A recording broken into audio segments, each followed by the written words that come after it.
So hi, this is Huw Davies, one of the co-founders and CEO at Ozone API, and I'm really delighted to be joined by Karen Machado from Banco do Brasil. Hi, Karen. Hello, how are you? Yeah, very good, thank you. Very good. Listen, to start, it'd be great if you could just tell everyone kind of who you are and what you do. Okay. Well, I work in Banco do Brasil for 20 years now, and nowadays I'm responsible for open banking agenda in Banco do Brasil, both in the regulation perspective, but also in the business perspective. And besides that, I also lead the banking as a service area. Fantastic. And yeah, really interested to get into the detail about what's happening in Brazil. I guess as context, I mean, we're seeing open finance sort of roll out right around the world now. And as more countries are embracing it, the environment's almost getting more complex with more frameworks, different approaches, more standards, which is why we set out to build the global open data tracker. But yeah, really interested to get your perspectives on Brazil. And Brazil, I think, is doing an amazing job of racing ahead of the rest of the world. So interested in your perspectives on why that is. What's going so right? Yeah, in my opinion, Brazil is leading the path in open finance. We are about to really get to open finance. I mean, going from open banking to open finance, because now in September, we're going to be able to share data from investment. And in my opinion, this is happening mostly because of the enforcement of the regulator, our central bank. They really bought this agenda, and they are stimulating every institution to take part of it. And since the largest banks were mandatory participants from the beginning, I think it really accelerated the process as a whole. Yeah, I would agree with that. I mean, I think, yeah, what we've seen, the whole market's embraced it. The central bank have driven it with real focus. Everybody's embraced it. And there have been strong standards that have been enforced well through conformance and certification, which I think creates a really good environment. So no, I agree. I think it's really interesting. But and you know, we started with 12 mandatory banks in the very beginning in 2021. And nowadays we have more than 20 institutions. So many volunteer institutions joined the ecosystem. So it shows that open banking, it's really a trend in Brazil.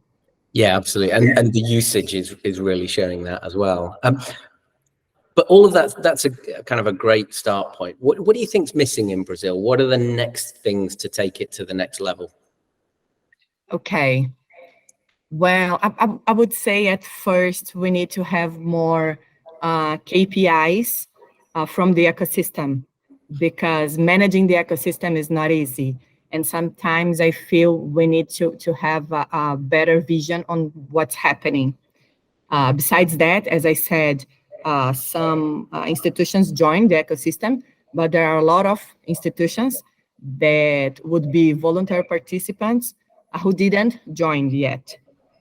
And I think now we are in the process, after we could manage the integration between institutions, we are in the process of getting a better quality of data.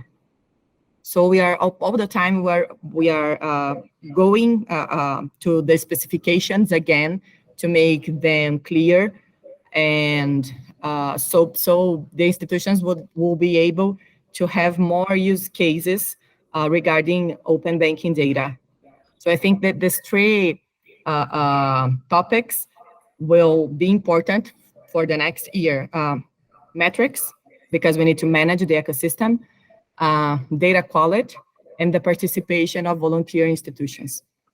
Yeah, and I think there is a lot more growth still to come in the ecosystem. Our experience, it's been almost constant change with so many updates to the standards and the framework. It's sometimes been a question of running really hard to keep up with it. But yeah, we've been working hard to make sure our platform sort of stays up to date with all of the constant change. So with all of that said, what are your predictions around what is coming next in the next 12 months? You said there that some of the things that need to happen. What's your prediction of what's next? I think we'll have more participants, both in the side of institutions, but also in the side of consumers. Our numbers are growing month by month in a very quickly path. So I think the ecosystem will grow a lot, and we'll have, we're going to revise again the specifications, and probably to get to open insurance as well in the next 12 months. And then we'll really have the open finance with all that wide scope that our central bank has planned from the beginning. Yeah, that's one thing I'm really interested in seeing. So as the first market that's truly delivering open finance with insurance now and Investments. seeing the additional use And cases and value that creates will be really interesting. Well, listen, thank you for your time. I've really enjoyed this this quick conversation, and yeah, really excited to see how everything unfolds in Brazil. So, Karen, thank you.